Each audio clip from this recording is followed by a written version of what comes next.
What are our good friends over at Sweet Baby Inc. up to? Well, as you can see, and we talked about it not that long ago, you have Alan Wake over here, and they worked on the character arc, voice, and sensitivity reading, and that game has yet to turn a profit, generate any royalties. God of War Ragnarok, they worked on the Angrboda sections that everybody plugs their nose and stomachs their way through.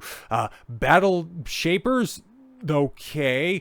The usual joke, usual June, right? Well, I guess, usual joke would be appropriate because the joke's on you. Nobody bought it. Spider-Man 2, right? I'm sure it'll recoup any day now. Any day now. The sales will come in and it'll just make that nearly $400 million budget worth it. And, oh, look at that. Right there in the middle, you have Suicide Squad kill the Justice League.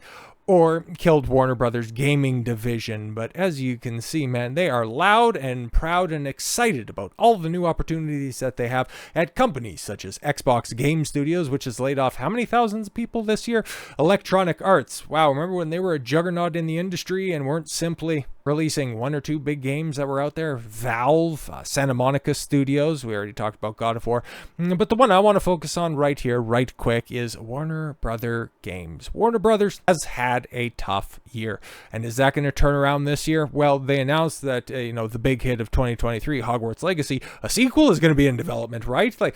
Hey, there's cause for concern. There's the reason to be excited about that because the rest of the year, yeah, it's going to suck. It's really going to suck. Now, over on Twitter, I responded to this gameplay announcement trailer, and oh boy, was I disgusted by what I seen. You have a gender-swapped Cyrax. I know we already talked about this stuff, but the voice actor is just atrocious, man. You have an over-the-top, generically African accent in an already naturally diverse game of Mortal Kombat where you have Japanese, Chinese, dirty knees, look at these, all of the different representation that you could possibly want, but you go over the top with an ugly girl boss. Now, I turned a blind eye to the uncomfortably awful Jade screenshot that was making the rounds when this game was first announced. I just thought, maybe it's just an unflattering look or something like that. I don't want to have to think that, Mortal Kombat has also gone woke. But no, you play through the rest of the game and yeah, you have Melina and Jade in a relationship for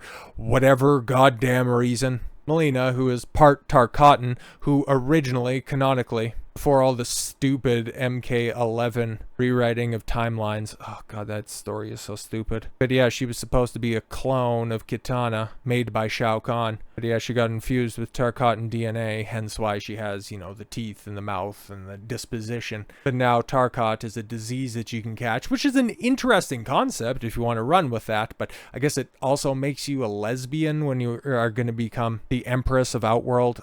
Whatever, man. And Sindel's great idea is to, go ahead and put your diseased daughter on the throne, destabilizing the realm.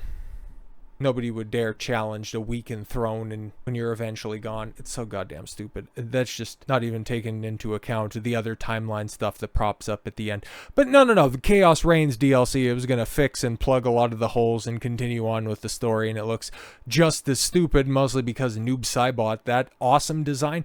And that still doesn't make any sense because they're also going to be retconning his origin because Bihan's Sub-Zero is still out there. And Noob Saibot is the resurrected by Quan Chi's dead essence brought back as it's all just so dumb. It's so dumb. But that, I don't know, maybe they could tell a good story. They haven't for a couple of games, but maybe they do end up knocking it out of the park with that.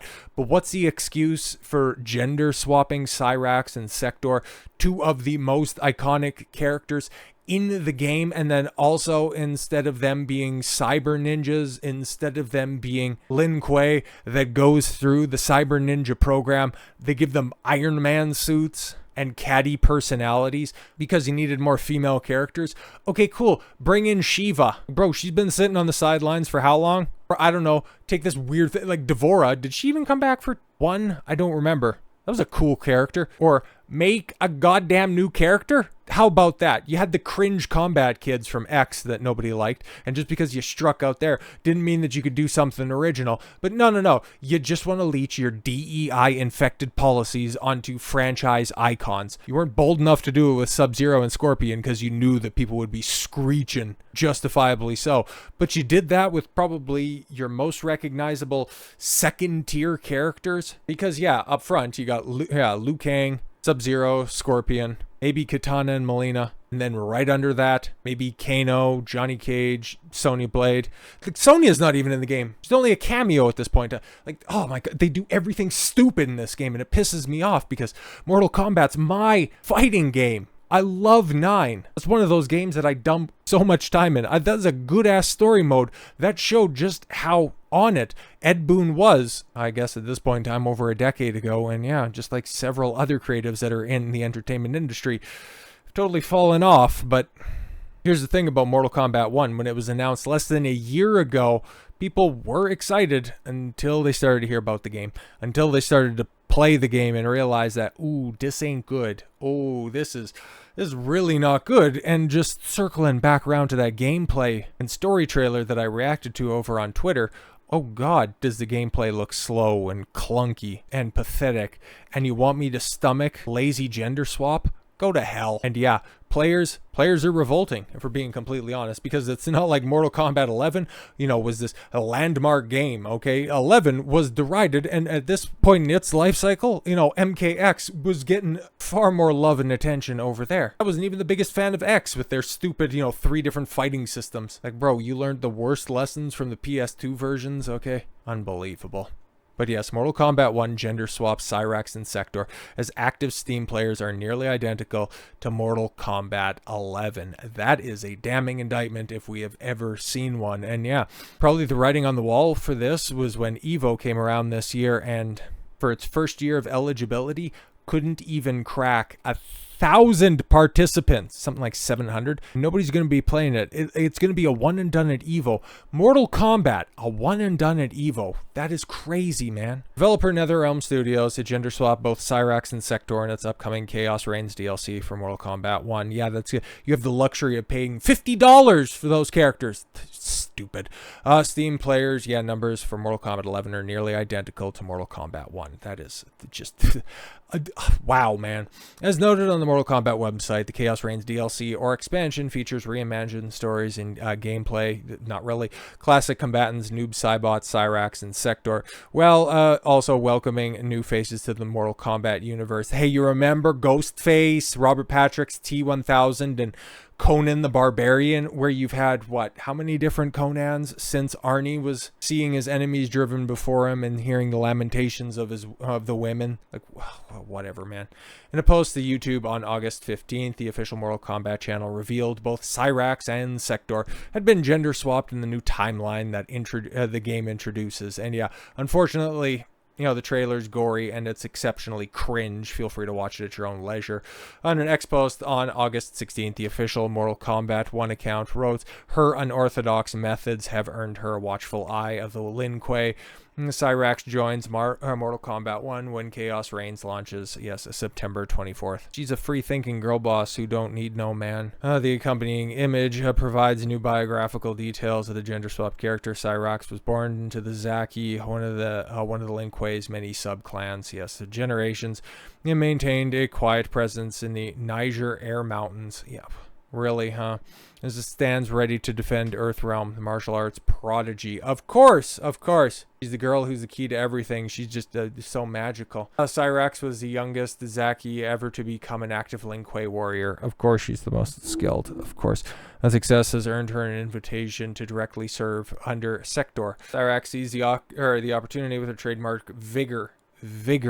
But while her skills have endeared her to Sektor, her independent streak has not, despite, Jesus, bro, it's so cringe. Cyrax was originally introduced as a cyborg in MK3. The original character was depicted as an Asian male. In the animated series, Mortal Kombat's Defenders of the Realm, nobody cares about that trash. We just care about the games, bro. And the sweet 96 Paul W.S. Anderson film. The first one is Boss, Annihilation is a thing. 2011's Mortal Kombat, yeah, MK9. The character was depicted as an African male. Yeah, before he went through the Cyber Ninja program, and that was boss. That was a cool story. Human Cyrax and Human Sektor was great, but this shit is just retarded. Absolutely stupid. It's unlikely this move will move the needle, yeah, with game-wise, with the report of Even Hub's claims that the game is pacing well behind the sales of Mortal Kombat 11. The outlet notes that Warner Brother Games and Netherrealm Studios revealed the game has sold 4 million copies since it was released in September of 2023. That's not great. Warner Brothers Discovery CEO Zaslav said the game has sold nearly 3 million copies by the beginning of November of 2023. Oh! So you had the entirety of the Combat Pass, or whatever the hell season one, whatever they called it, okay, where you had all of those guest characters. You had Peacemaker, you had Homelander, you had Omni-Man, all of these characters that are exactly the same. You had Quan Chi, Ermac, Takeda. They didn't move the needle at all. Color me surprised. Mortal Kombat 1 has sold nearly 3 million copies since its launch in mid-September. This all appears to be well behind the sales of Mortal Kombat 11. Collider reported July 2021 that Netherrealm Studios revealed that the game had sold 12 million copies just over a year after it had been released. Press release in 2022. Netherrealm revealed that the game had sold 15 million units 2 years after release. Yeah, I picked up the Ultimate Collection, something like that, but yeah, this is where the embarrassment really begins. It has higher peak players, obviously, mostly because PC Mortal Kombat really wasn't as big when 11 launched, I don't think, at least. So yeah, 35,000 players 5.5 years ago, as compared to, yeah, the 38,000 people on launch. Checking that out, not great. 2,086 people in, yeah, the past 24 hours. And meanwhile, MK11 with 2,000 peak players. Not great, not great. And then, yeah, even people at the time of that screenshot right there, more people were in fact playing MK11, which is ridiculous. But just for comparison's sake, because I know at least in the FGC, MKX is far more well regarded than either of those games. And so before we punch out, I just want to see if there's even more of an embarrassment to go around. It's just too old to obviously make a difference, but to be completely honest, man, like you had people right there in September 2023, I guess that would have been right at the launch. Yeah, that would have been right at the launch of MK1 when people were checking it back out again, just really seeing what exactly was the good one to come out. But yeah, it's been falling off, steadily falling off, but getting little bumps every now and again. But this is obviously going to end up being the legacy of Mortal Kombat 1, because as you can see right now, not good. Not good at all. 1,700 people in the past 24 hours.